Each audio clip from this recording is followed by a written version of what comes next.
bathrooms are halfway to the fountain on a building on the right.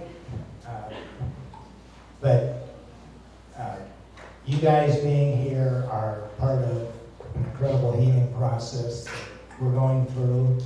And Susan and I, Stuart, my son Kenyon, and his wife Abby, want to thank you so much for coming.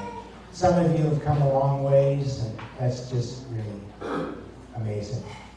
So just put your doctor's uniform on and get ready to help fix broken hearts. If you want to know Rebecca, you need to know two things about her that were foundational to her life. Heidi, are you leaving? Just in the back. We'll be in the back. Two things foundational to her life. The first carries a lot of mystery to me, but at a very young age, she decided to be a follower of Jesus, and that was foundational to her life to the very day she died, which has an incredible story with it that I would tell you, but I can't get through it.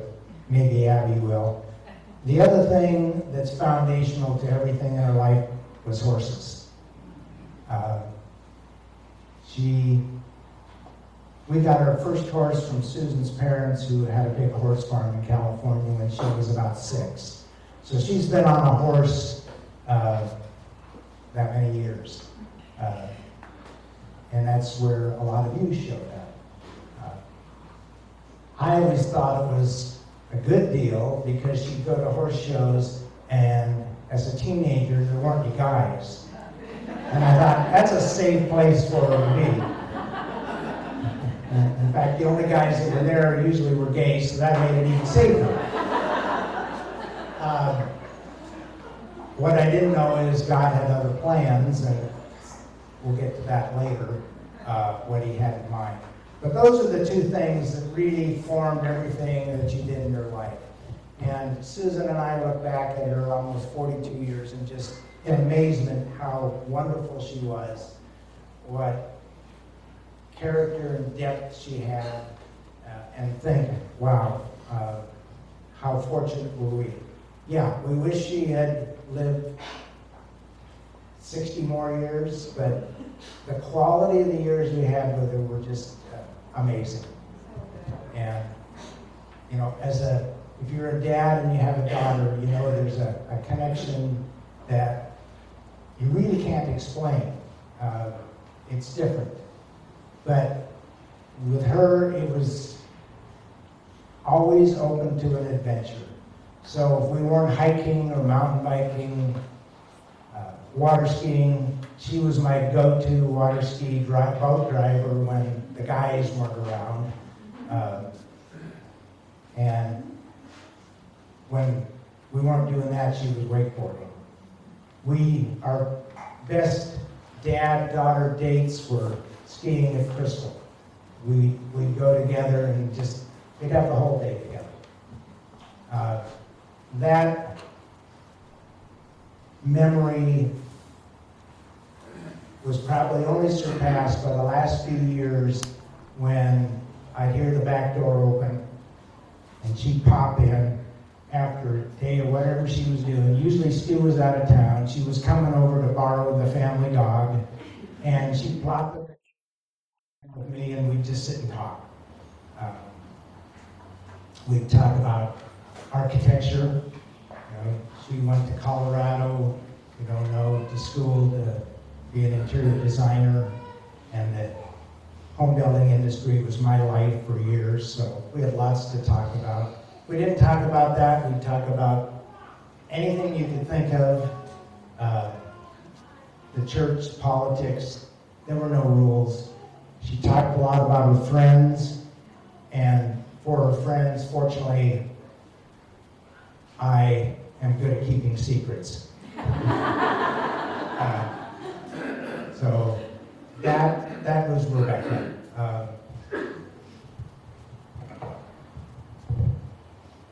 I think God knew she was going to die young of cancer.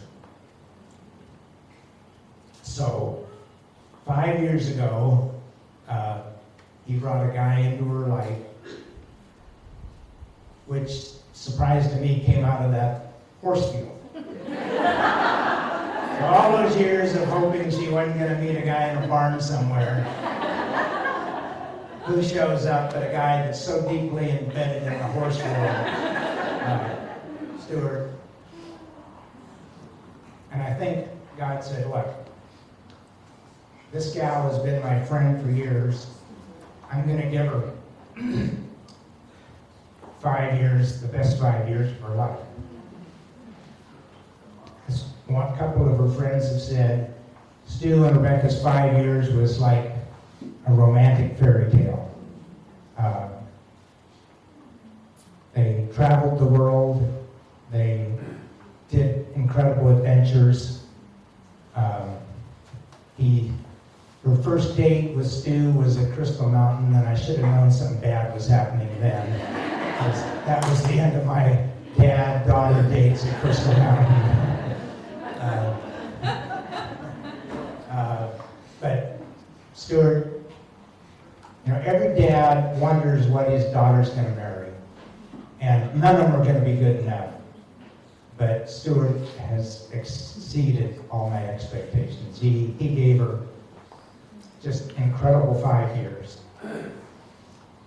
which I'm just incredibly thankful for, and he's now really part of our family. Just to brag on him a little bit, we had a horse here that Rebecca rode, and this is a side story which I'll let him tell. We donated the horse to a lady in California that has horses with kids. But the other horse that she was going to ride this year, and she would have ridden it all the way to the Nationals, Stuart decided to ride. So last week, he was in Santa Barbara at a regional Arabian horse show. People from all over the country.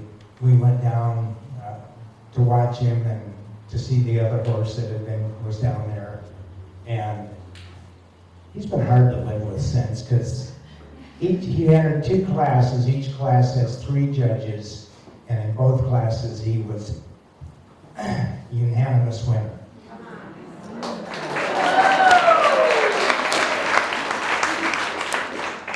So as I say, it's been tough to live with him. Most people that win a class have at least one judge that doesn't give him first place, but he walked away with unanimous in both classes. We're going to tell stories today. Stu and Abby, whoever is going to try, and we want you guys to tell stories. We have this place. We need to be out of here a little before 5. If you ever want to get up and get food, walk around, please do it. We obviously got blessed with a perfect day for doing this. There's one last thing that I just like to share. You saw the picture of Rebecca out on the easel outside. She's on a horse. She's riding somewhere, and she's looking back. And I don't know when you took that, Stu, 4 years ago? Yeah. She had long hair, so I'm trying to think when that would have been. But that's my screensaver at home, and I think I can get through this.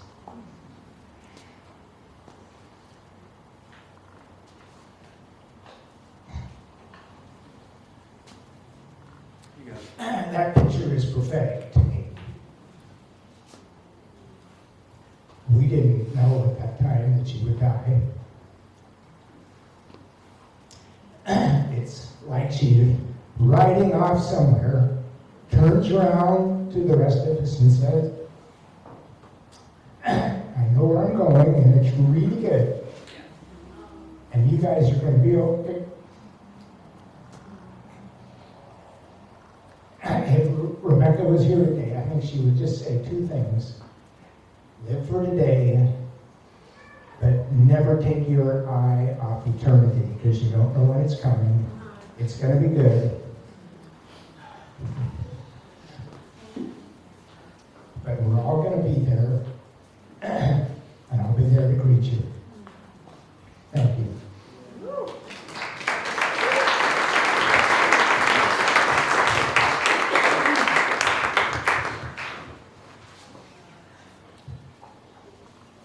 I'm just lucky I was one of those guys that wasn't gay at the horseshoes.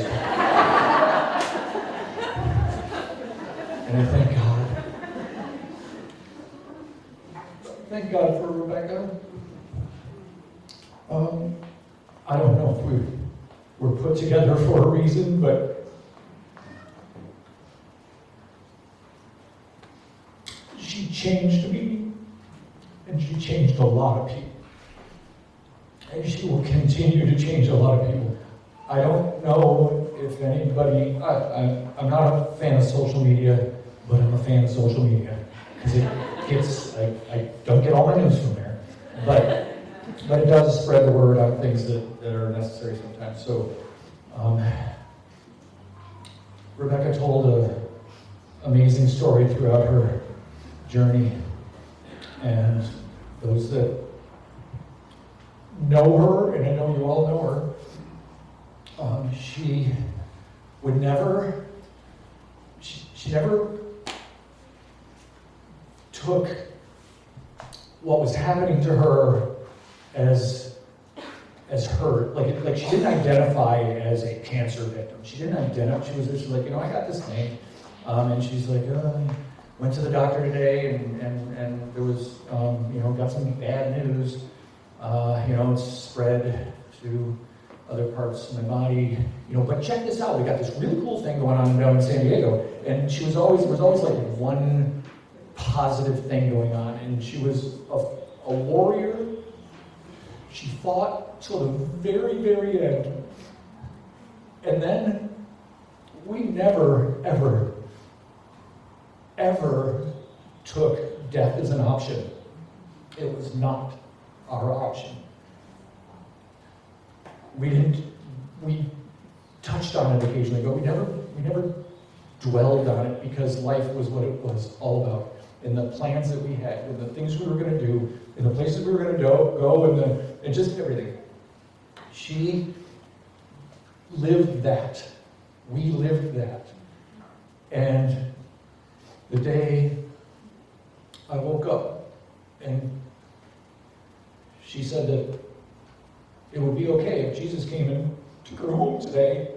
She was at total peace, and that was fine with her. And she wasn't sad that was the story. She was like, kind of like, I can't wait.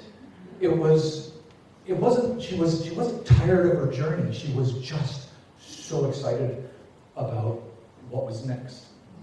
And it was the thing I never wanted to hear. But it made me okay. Like I was okay with it. Because she was so okay with it. And this morning I woke up, I wasn't sure how this day was going to go, and I'm really absolutely not sure how it's going to go yet.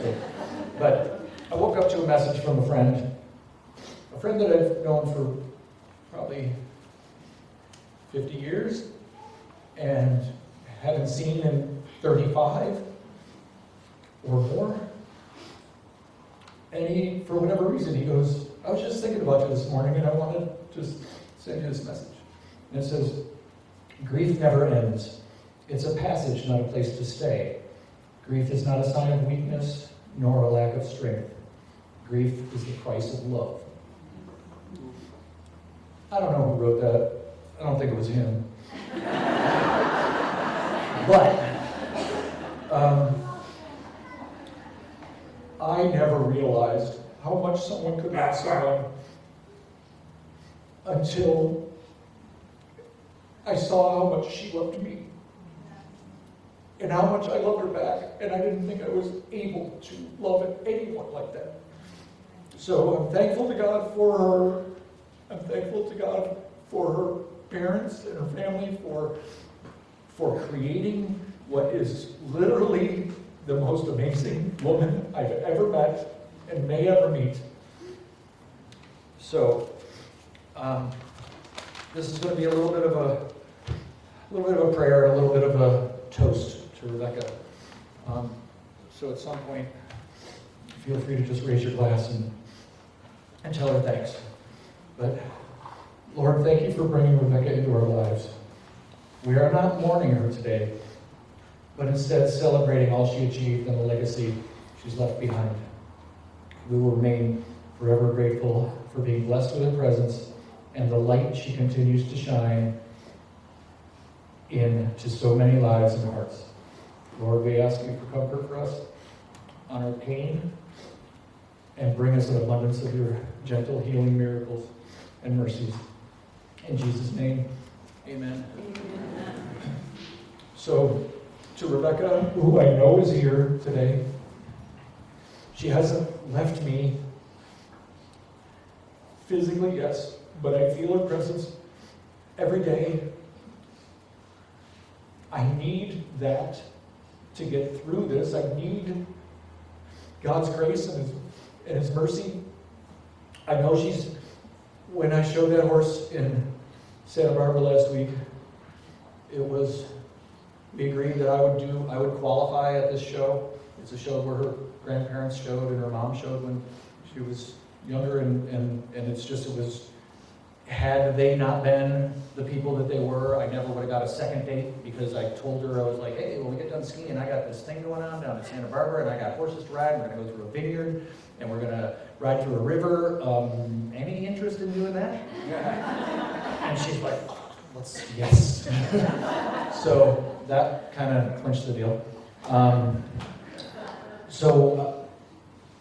She didn't feel strong enough to ride last week when it was already planned, and so I was like, all right, I'll show at this show, I'll get you qualified, and then you get strong, and we'll go to nationals in October.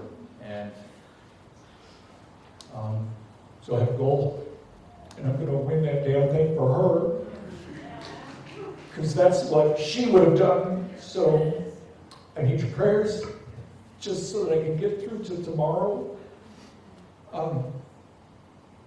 He was long-winded. I didn't think I would be this long-winded. Anybody that wants to come up and say anything, just raise your glass, raise your empty hand, whatever. Cheers to Rebecca. We love you. You are saving people. Just that thing that you talked about. Her horse, the only thing that she said before she passed away, the only instructions that I got, the only instructions.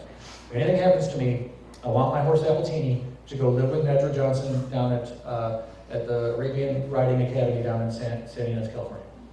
I made sure that happened. Within a minute of that horse getting off the trailer, kids were on his back and they were riding around backwards, and they're going like the horse who I thought would probably kill a child was being the very best thing ever, and he ultimately was adopted by a 7-year-old girl whose horse passed away recently. So this was kind of like a godsend for her from Rebecca. And if this thing would work better, I would show you a little video of her riding on a beach in Santa Barbara, bareback at a full-on gallop, like she's in Yellowstone, and she's bareback and she's 7. I mean, she's like tiny and flying. Those pictures are on my Facebook page too. Please just go there and look at that stuff. Like, go through Rebecca's journey if you haven't already. It's incredible. Rebecca's incredible. I love you so much, honey. And I know you're in an amazing place. And the only way that I can be okay with this is you just beat me there, man. Yeah. You just beat me there. Let us see something. Thanks. Thanks for being here. Yeah. Thanks for loving us.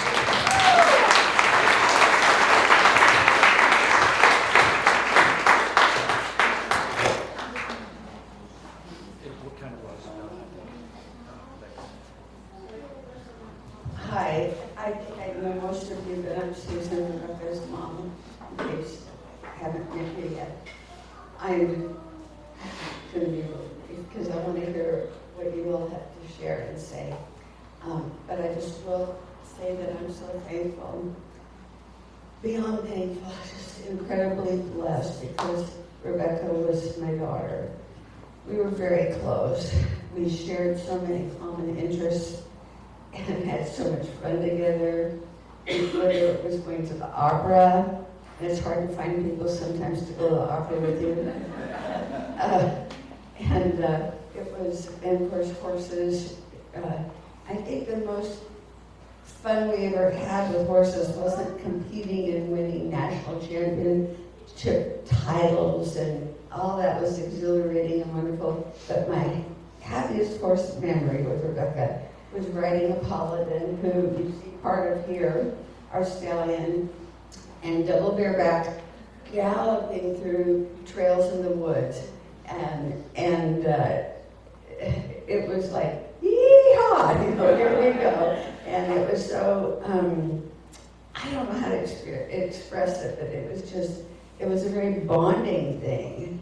She had to trust me because I was the one in control of the horse, and she was the passenger, and she never worried, Mom, you're going to kill me. So she trusted me, but it was just, we shared these fun times, several trips to Europe, and mostly what I remember being the most blessed by Rebecca was at church watching her worship. And she would lift her arms and her eyes would be closed and she would be in the presence of the Lord. And I would peek over at her and I would just go, thank you, Jesus. Thank you that my daughter knows and loves you and you're first in her life. And I was there when she was 5 when she accepted the Lord. And I asked her if she wanted to invite Jesus into her heart. And she said yes. And then I said, well, do you want to get baptized in the Holy Spirit? She said, sure. So I prayed for her. And I said, now do you want to speak in tongues? And she said, sure. So I prayed for her, and she spoke in tongues. And I wish everybody had that childlike faith, that just, that trust. And that was a very special moment. And so in closing, I just want to say, this is a quote from probably my favorite book and one of Rebecca's favorite books. And it was a book that was dedicated to the author's daughter because we love the same beauties and understand the same dreams. And that was Rebecca.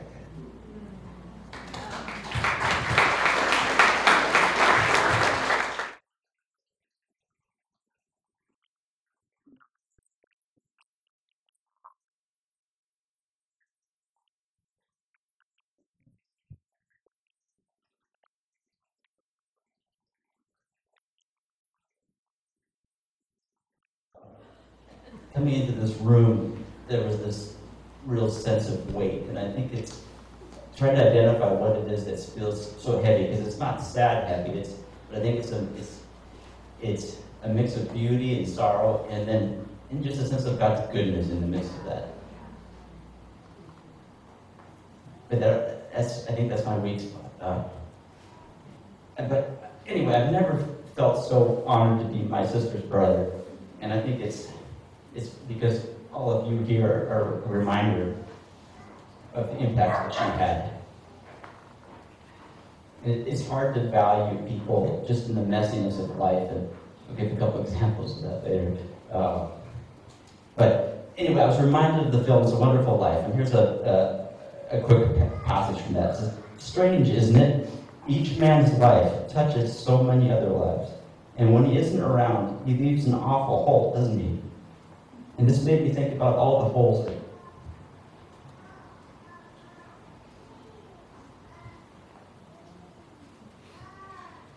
that would have been if I hadn't had her for my sister. And so here's just some kind of random memories. I remember taking baths before it'd be weird. Pine cone fights that resulted in crying and screaming. Climbing trees and building forts, hyper-colored shirts, falling off our horse together when he slipped in the mud, riding bikes around our neighborhood, camping trips with a couple of the families I remember most, the Parkers and the Gawkeys and some others. The awkwardness of junior high and high school, including braces, and some of the terrible hairstyles, and just struggling to belong. And then seeing her personality and interests form in college, noticing more confidence in her. And we drove straight through from Denver one time and just got to talk and just seeing that she was being transformed. Sharing new music we discovered. As different as we were, that was one of the things that we both appreciated. We'd find these oftentimes independent music that nobody else we knew heard of, and we both loved it. I remember the clothes she bought me always fit, and I could never find clothes that fit. The backpacking trips on the coast out at Rialto Beach and the alpine cabin trips at the Scottish Lakes High Camp. Feeling her joy in being married to Stu. Towing her behind my bike in the kids' carrier after she had surgery. We had so many confused looks. And then I remember Stu towing back in a pack raft at Cooper Lake against the wind.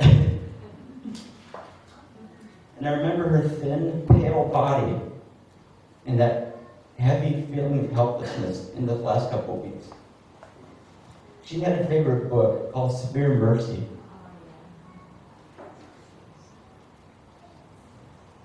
And I finally read it this last month. And here's a passage from it. It says, "Great joy through love always seems to go hand in hand with frightful pain. Still, the joy would be worth the pain if indeed they went together. And if there were a choice between, on the one hand, the heights and the depths, and on the other hand, some sort of safe, cautious middle way, I, for one, here and now chose the heights and the depths." I feel like that captures much of the experience, particularly with Stu and Rebecca, but for all of us. There's the low stuff was worth it. And as a Christian, there's a tension for me in Rebecca's passing. On one hand, it was premature, it was miserable, it was loaded with just disappointed, dashed dreams. But on the other hand, she's experienced the ultimate homecoming, where the unsatisfied longings of this life are fully realized, and she's fully restored.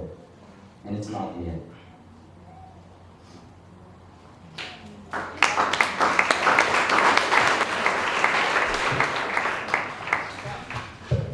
Well, how do I follow that, Kim? Sister. Wow, it's so good to see all of you here. So glad you came to celebrate Rebecca today. I'm her sister-in-law, and you can, my son had a school project, and he decided to write his little 200-word essay about Rebecca. And I'll just read it to you, because it's just sweet through a 7-year-old's eyes and how she touched his life.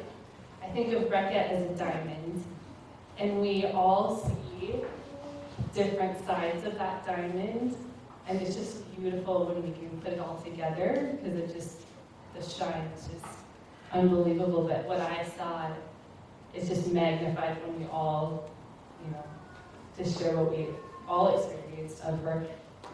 Oh, I could just say so much about her. She's so easy to talk about. I mean, one of a kind person, right? One of a kind. Because all these funny little sayings are going through my head, like, how do you solve a problem like Rebecca? And like, dumb stuff. But she had a very interesting mind, very inquisitive, very decisive, so design-oriented, so artistic, incredible mind, and just such a lover of people, and such a lover of children. My neighbor girl, so she lived with us for 2 years before she met Stu, and what a blessing that was to have her live with us when our son was only 2, I think. She moved in. That was so special to have them get to bond and live together. I mean, there were slight hard things about it once in a while, but not really. It was just overall so fun. And her dog, too. But anyway, so Isaac, do you want to come up here for a minute? I feel like he's like, no way, Mom. But Isaac wrote this about her, and I'll just read it to you, and then we can just do a cheers. I mean, I want to give time for everybody else, but she was so much more than a sister-in-law to me. We first met on the JV soccer team when I was in 7th grade and she was in 8th grade.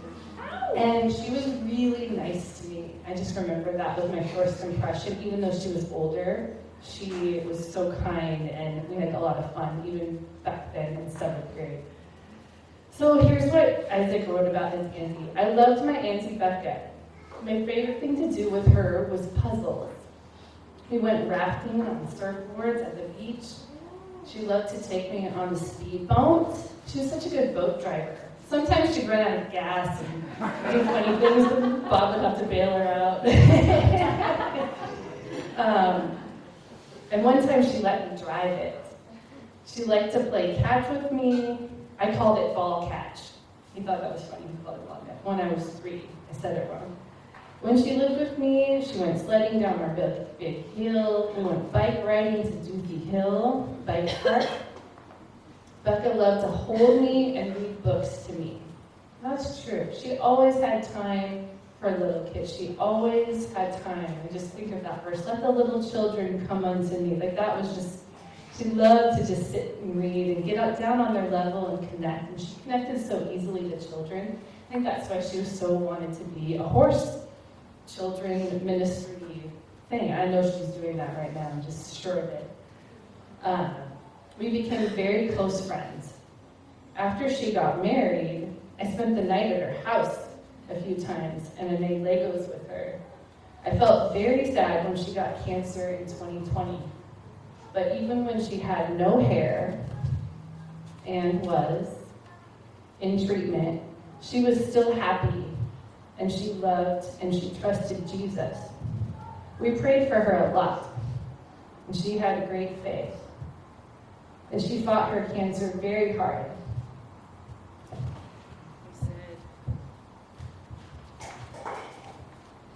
It was aggressive and rare type of cancer. Becca shared her story with hundreds of people, and she always gave glory and praise to God. And even when she was in pain and she didn't have any answers, she did that. In April of 2023, she went home to heaven. She was only 41. Becca loved horses very much, and I love to imagine her in heaven with white horses. I love her so much, and I believe with all my heart I will see my brave, beautiful auntie again. That's what Isaac wrote.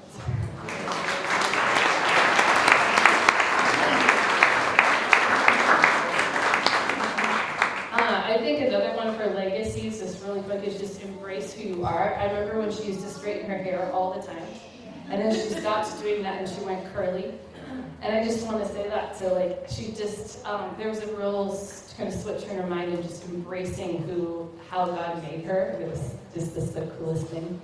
So love who you are. There's so many legacies and themes that I can think of that, but I'll just be quiet now and let the rest of you talk.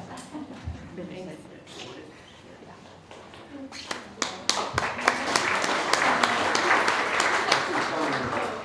Oh yeah, that.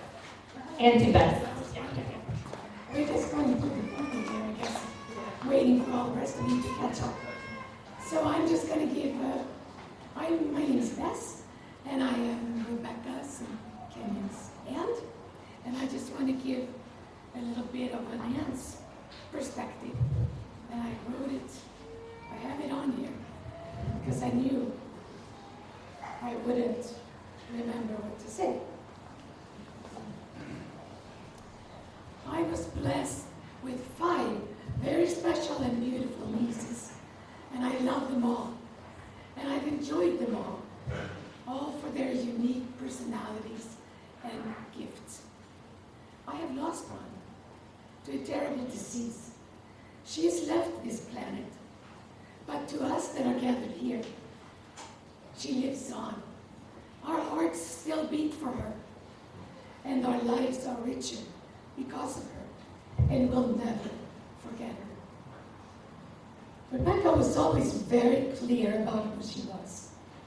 Horses, snowboarding, the sign, but she was first and foremost a follower of Jesus Christ, and she let it be known. That commitment became clearer and more obvious as her struggles increased. I marveled at her smiles and her positive attitude. Her helper, the Holy Spirit, what Jesus promised to all believers before he left here, was letting her light shine so very clear. She was lifting me up in my own cancer struggle. We started chemo at the same time, and she led the way. We're also thankful that she's had Stu at her side, because the suffering was real and sometimes unbearable. And the entire time, he was tirelessly there and bore it with her. Thank you, Stu. On her last day here with us, I had the privilege of spending some time with her. The first thing she said was, "Bess, I knew when I woke up this morning that I would see Jesus tonight." She was ready to go home, to see him face to face. She had fought harder and run her race stronger and braver, even than Paul, probably. Paul in the Bible, who talked about the importance of finishing our race well. She did. Now she had peace, and it showed on her face in faint little smiles, and believe it or not, her sense of humor. She showed little signs of her sense of humor till the very end, and Stu could tell you more about that. I know that I'm better off for being allowed to walk with her through this journey. And Becca, I will see you again, and we'll be dancing. Oh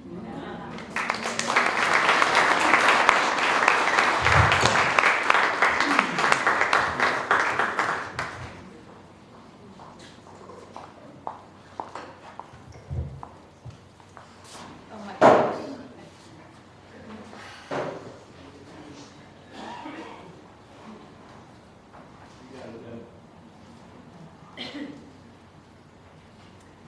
I just feel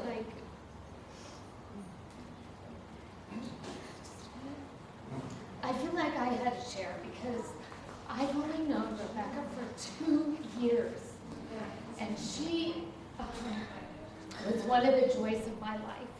I actually went through treatment with her, and for 2 years we went through chemo, and the best part is both of us were strong-willed women. And we found a doctor.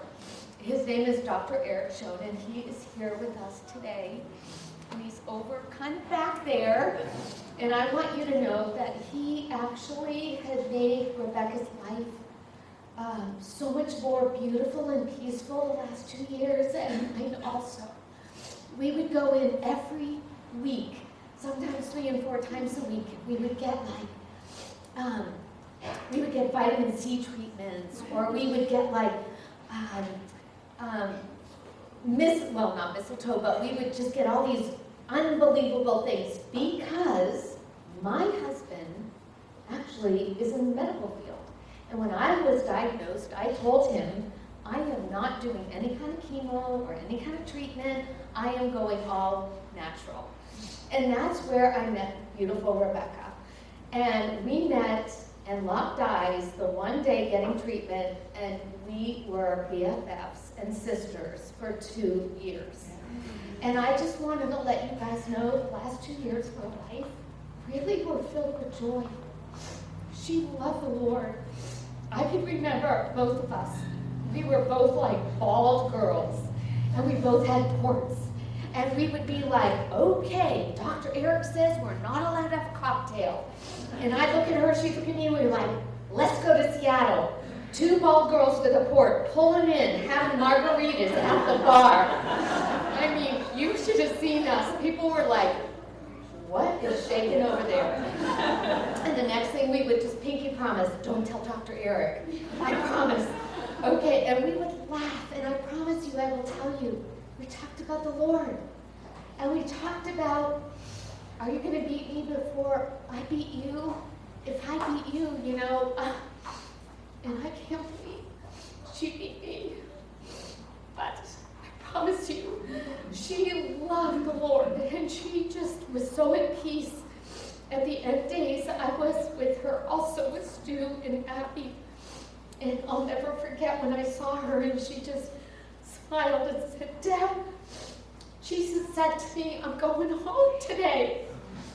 You know what, you guys?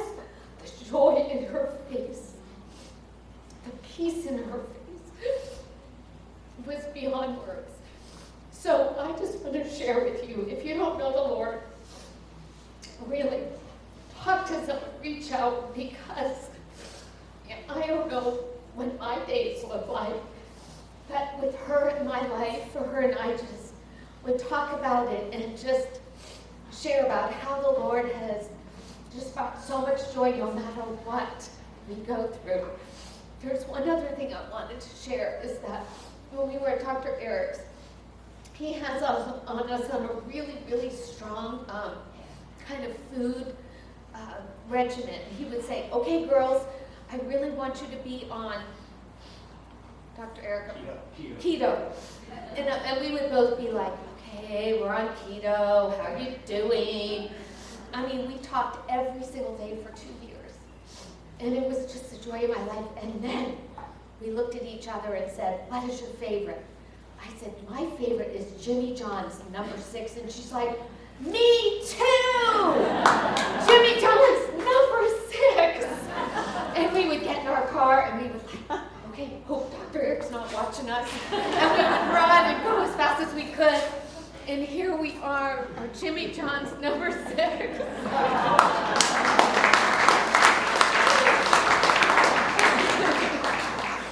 And I will tell you, she has brought so much joy to my life. And even going through cancer for the past 2 years, the joy she had and encouragement she had, we would just encourage each other and send each other just little Bible verses and just joys like, you can do this today. And I really miss her. I really miss her. So anyway, she is a blessing to all of you. And I am so, just beyond words, and all of her friends. You guys are all here, and her mom and dad, they're so glorious. And of course, too, when I met him the first time, I fell in love with him. And you know what she used to say to me all the time, as we're sitting like for 4 or 5 hours getting our treatment. I mean, what else are you going to talk about? She would tell me how much she loved him and the joy he brought to her life. So cherish each other and cherish your loved ones, please, because you just don't know. Anyway, thank you for being here tonight, and I'm so happy I got to meet so many of you.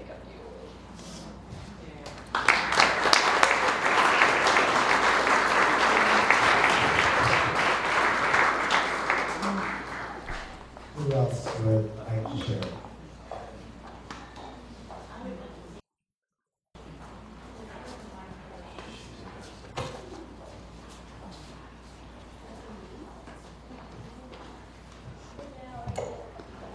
This is our cousin Joan. Hello, everyone. Good afternoon. Allow me to introduce myself. I'm Cousin Joan. Why don't we all go back in time just for a couple of minutes, okay? Now, this is when I happened to be living with Aunt Delia Durr, who was the mother of all the Durr family. And we lived rather close to Bob and Susan. And one afternoon I came in to the house, and there they all were. I don't know if you're going to remember this. There they all were watching television, cartoons. And there was Aunt Delia laughing away at the cartoons. So I sat down laughing away at the cartoons. And it wasn't until afterwards that I found out Mommy and Daddy don't let them watch television. So they were over at Graham's house watching. And so I would click, and I thought, that's a great mental picture to put in my catalog of precious memories. It's still there. It's still there. Thank you.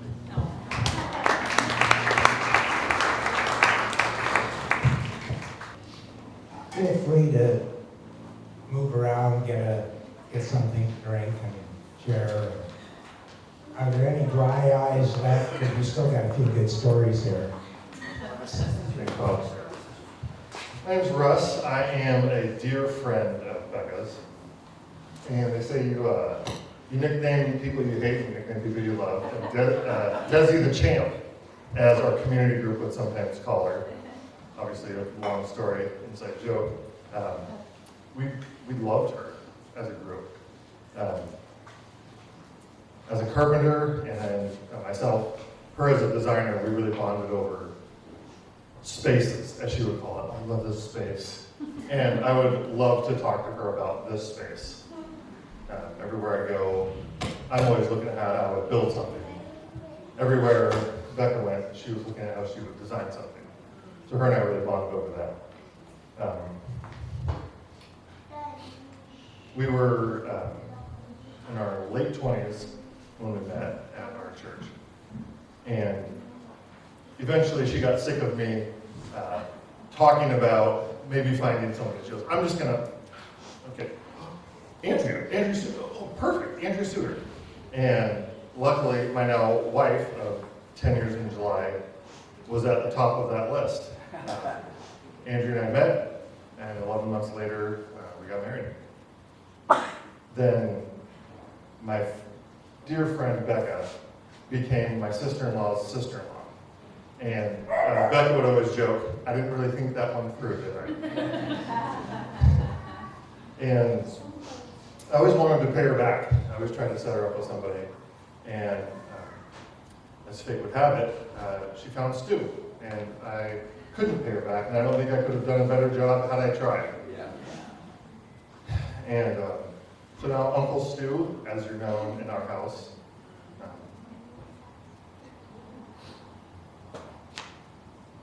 I hope you're not a stranger, man. I hope I get to see you a lot. Yeah, me too, man. My dear friend Becca became family. And she was the only girl that I could just call and just catch up with, right? A married man, I don't have girlfriends, right? But my dear friend Becca is now family, and I could just call her and catch up. And like everyone here has said, she was so easy to talk to. And I love catching up with her. I love just chatting about life. You know, it was never anything in particular. It was just always about catching up on life. My wife and I were honored when Stu asked if our oldest daughter, Daisy, would be her flower girl. And cousin Isaac was the ring bearer. And I was waiting for Daisy up at the front row. After Daisy and Isaac walked down, Daisy came and sat with me. And about loud enough for 5 or 6 people to hear.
Good afternoon.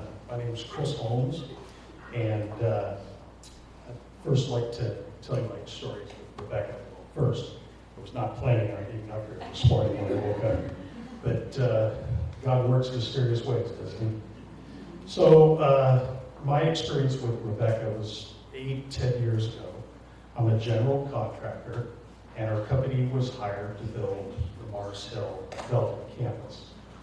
And we had a superintendent assigned to the project that was poached back to his previous employer that laid him off during the financial crisis. So I told my partners, hey, I got this, I got bandwidth, I can step in and take care of it. Well, devil does not like people building churches. It quickly became a full-time job. And that's where I got up to speed with Rebecca. We worked on the drawings, and we had a professional relationship, and we started working on the baptismal. And it's not the bird bath type where you get sprinkled. We're talking chest deep, full immersion, handrails, steps in and out. We ran into every struggle with that. And we started sharing our faith with each other. And I told her we had similar backgrounds and that I go to Bellevue Presbyterian. She goes, oh, that's where our family goes. And we connected the dots, and her mother has been sending me birthday cards for years as our deacon. And so 12 weeks forward, fast forward, we are Friday afternoon getting a TCO for a soft opening on Sunday, barely made it. And they open up, and about 3-4 weeks later, we're doing what we call a closeout walkthrough. Back punch, some people might call it. And those aren't comfortable for general contractors. And Rebecca was tough, okay? She represented her company very well, and she also represented her clients well. And so we're walking through the facility, and we get to the baptismal, and I look at it, and I say, has anybody used this thing yet? And she lit up. The joy on her face, the beaming smile, and she says, you won't believe it. We had a line across the stage, down the ramp, back behind it. All these people got saved and baptized that day. And I know that she felt like she contributed to part of that. And we've gone on for years and worked on several projects together. That's what I choose to remember about your daughter and our friends, is that she got joy out of seeing people get saved and baptized. So thank you for letting me share. We have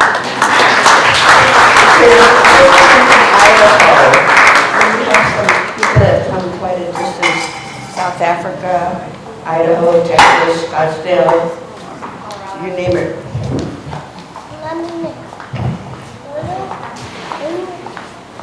Hey everyone, we'll see how this goes because I am definitely a crier. My name is Phil Logston. I work for JPC Architects, and I had the privilege of having Rebecca as my desk mate for many, many years. Many of us are here from the firm tonight or today to, pay tribute and because we all have been blessed by knowing Rebecca. And it was such a joy to sit next to Rebecca for a number of reasons. One, we became very close friends, and she was this amazing designer. If you go to our website, there are a number of projects that are featured there that she touched, and I know that I would always lean on her when I was working on something to get her opinion, and she would always just push me that much more because she was so creative. And she had so much joy to design beautiful spaces for her clients. And I think one of the things that I did for her was I knew how to handle people and work with difficult and challenging people. So she would ask me questions about, well, I'm having this issue with Chris. No, I'm just kidding. And how do I do this, right? And so I got to give her advice for that. And then we just talked about our lives and who we were seeing and our relationships. And one of my favorite Rebecca's stories, and I think it's sort of prophetic. She was dating this guy, I don't remember his name, but he just seemed like bad news. And she showed me a picture of the guy, and he was this handsome, bald guy, and he drove this really sexy sports car and stuff, and and I think maybe on a little level she was enamored with that, right? Living this, this sort of extravagant life a little bit. And then, but I think she knew it wasn't right, and I laughed, or what made me laugh about it is she decided it wasn't right for her, and she broke up with him, and I'm like, well, what made you decide to break up with him? And she's like, well, I just couldn't date a bald guy. I think about that now, and I think about when I met Stu, that her higher power had a different path for her, and she met this, is it Samson in the Bible who has the long hair, right? She met her Samson, and that was a really cool thing, and I had the opportunity to chat with Stu after her passing, and he shared some pictures, and we both belonged to this design organization, and would go to a lot of industry events, and they always would, have photo booths or whatever, and she and I, for whatever reason, had this thing when we would see each other at the party, and there was a photo booth. We would go and we would stand together and take, either photos where we're hugging or we're standing back to back, and she's stunningly beautiful, and so I always looked much better in those photographs.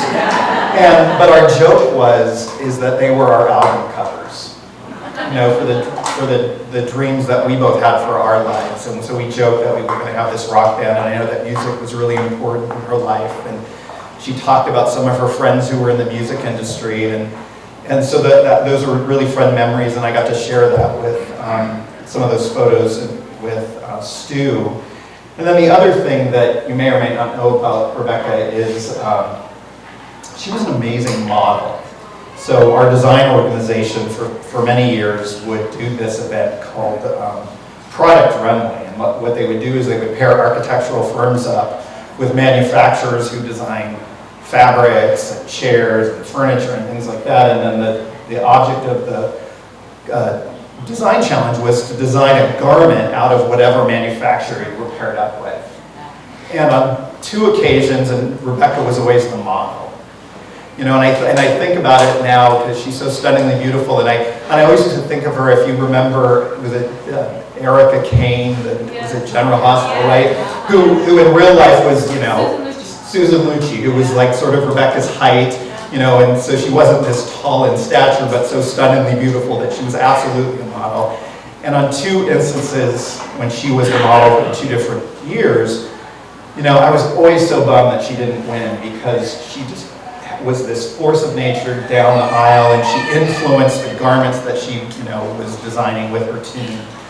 And recently, they decided they hadn't had this event for, something like 2 years or 11 years, and they brought it back this past year. And so I got asked by one of the folks running it if I would had a team from our firm, JPC, so I did that. And our team struggled a little bit on what do we want to design, and we ended up designing this really simple, beautiful garment that felt very much influenced by Rebecca, which I didn't realize at the time. And so the night of the event, we are there, and these firms are like knocking it out, and they're just outrageous, over the top designs. And we come down the runway with this very simple dress and jacket. And I'm thinking to myself, it's like, there's no way in heck we are going to win, right? Just because everyone else was so exaggerated and over the top. And so they're going through at the end, and there were 6 categories, I think, and I'm watching people win for these spectacular, stunning designs, and then I hear JPC, and we win an award. And I'm like, and we won for innovative materials, use of materials. And I was sort of shocked, actually, because I knew that we had a really beautiful garment, but it just wasn't over the top, which was the expectation. But, I look back now, and we designed the garment that was authentic to us. my team. You know, we designed a garment that someone would wear and buy, and I think that resonated with the judges who sort of, if you watch any of those design reality shows, the ones that win are the ones that are commercial, that they can actually make money and sell. You know, and it was like, oh, I didn't know that. You know, I didn't know, I sort of was thinking that in the back of my mind. And then I was a little overwhelmed that we won. I was excited for the team, and then I was going home later in the evening, and what I realized is that Rebecca was with us during this whole process. And this voice came to me, and I don't know if it was my higher power or Rebecca's, but it was this, you know, I knew that she was there with us that night. And that, you know, we did this for her. And I sent a note to congratulate the team and let the office know. And what I realized was, you know, this was really our tribute to Rebecca, because she had so much impact on our lives, and she was so incredibly fashionable, and she shared herself and her love and her authentic light with all of us, that, you know, everyone in this room knows that in some way we are transformed for having known her.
I can only imagine what my eyes will see when your face is before me. I can only imagine. I can only imagine.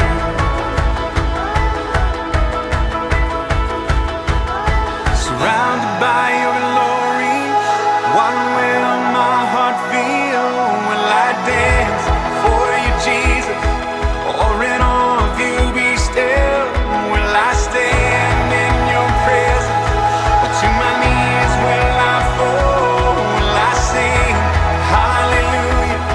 Will I be able to speak at all? I can only imagine.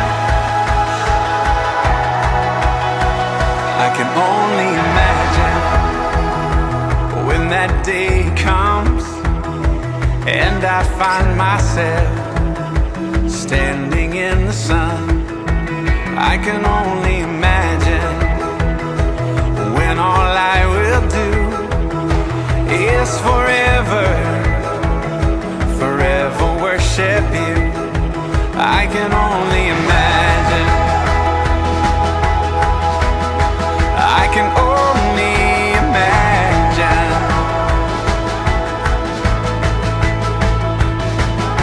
Surrounded by your glory, what will my heart feel? Will I dance for you, Jesus, or in awe of you be still?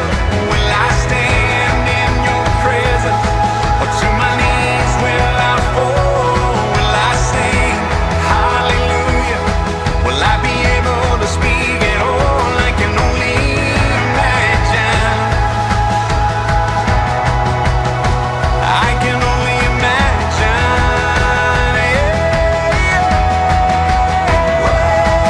Surrounded by your glory, what will my heart feel?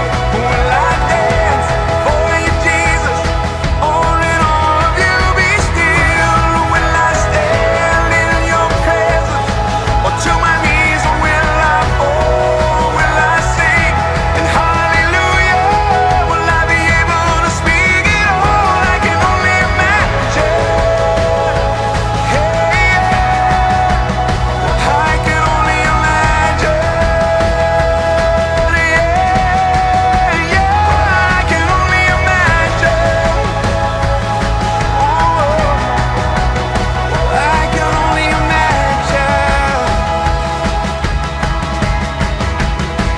I can only imagine when all I will do is forever worship you.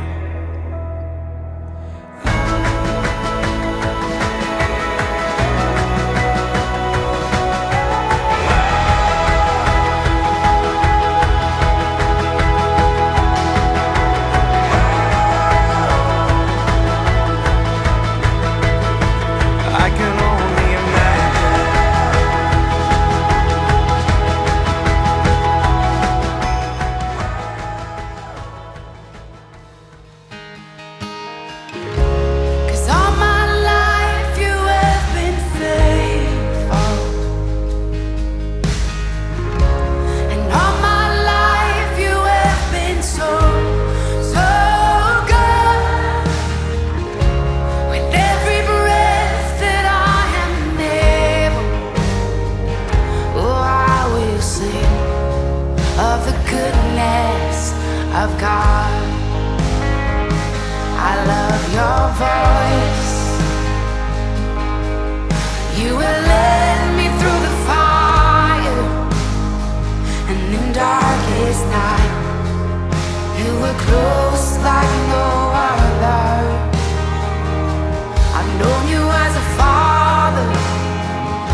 So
the goodness of God. I'm gonna sing, I'm gonna sing. Oh, 'cause all my life you have been faithful. And all my life you have been so, so good. With every breath that I am able, oh, I'm gonna sing of the goodness of God. Oh, I'm gonna sing of the goodness of God.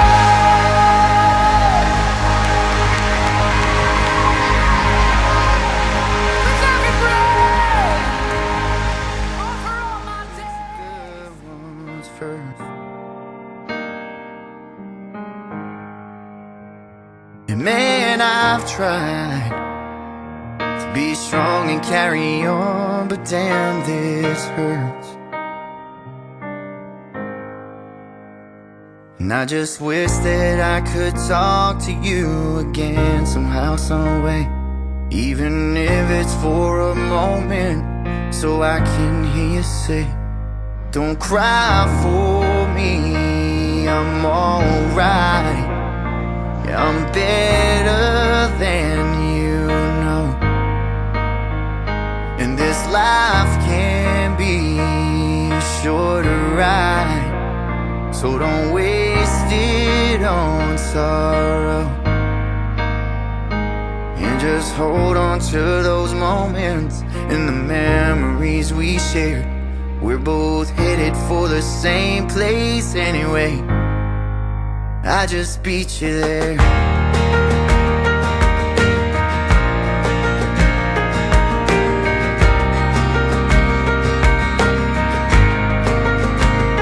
I know they say, just give it a little time, you'll be okay.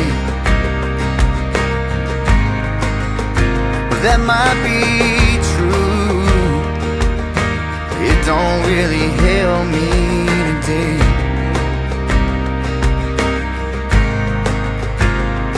And we ain't supposed to question the man upstairs, but there's just so much I don't understand.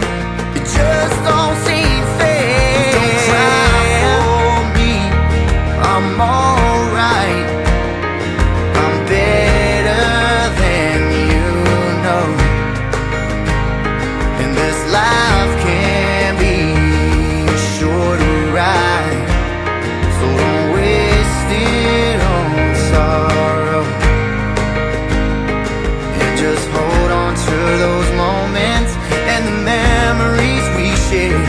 We're both headed for the same place anyway. I just beat you there. And as each day goes by, I get a little bit stronger, but that don't stop me from wishing you were here a little bit longer.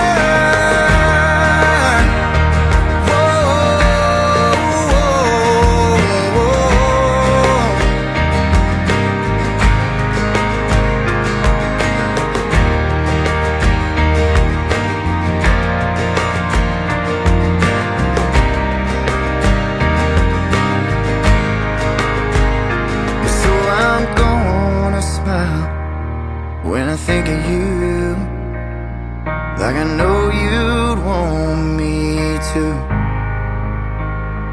And I know you're watching over me and everything I do. And all those things I never got to say, well, I'll send them with this prayer. Then look up, wipe my tears and raise my beer. And I'll see you there.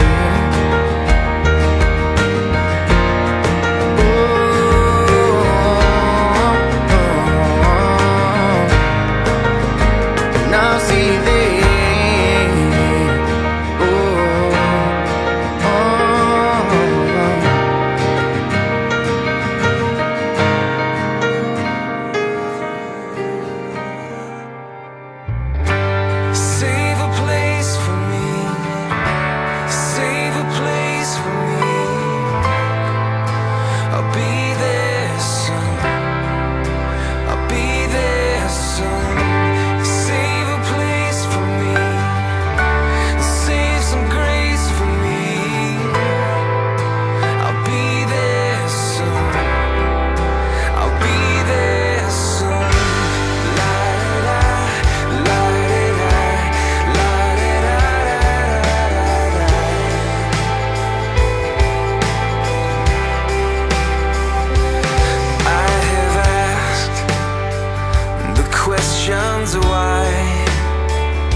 place for me, 'cause I will be there soon.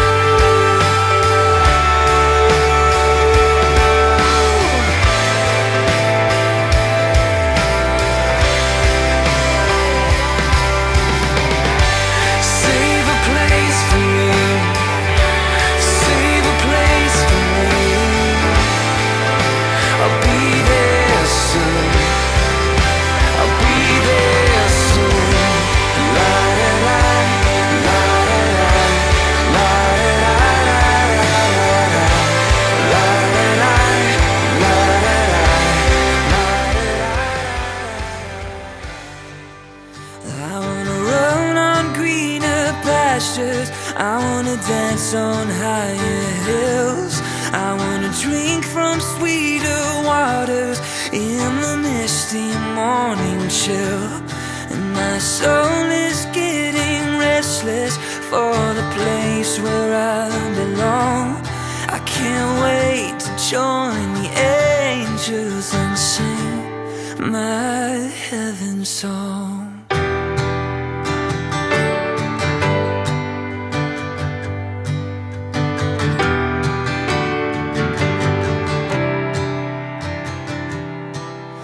I hear your voice and I catch my breath.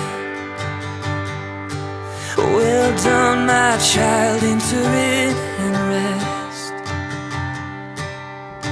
Tears of joy roll down my cheek. It's beautiful beyond my wildest dreams. I wanna run on greener pastures, I wanna dance on higher hills, I wanna drink from sweeter waters in the misty morning chill. And my soul is getting restless for the place where I belong. I can't wait to join the angels and sing. I wanna run on greener pastures, I wanna dance on higher hills, I wanna drink from sweeter waters in the misty morning chill. And my soul is getting restless for the place where I belong. I can't wait to join the angels and sing. No, I can't wait to join the angels and sing my heaven song.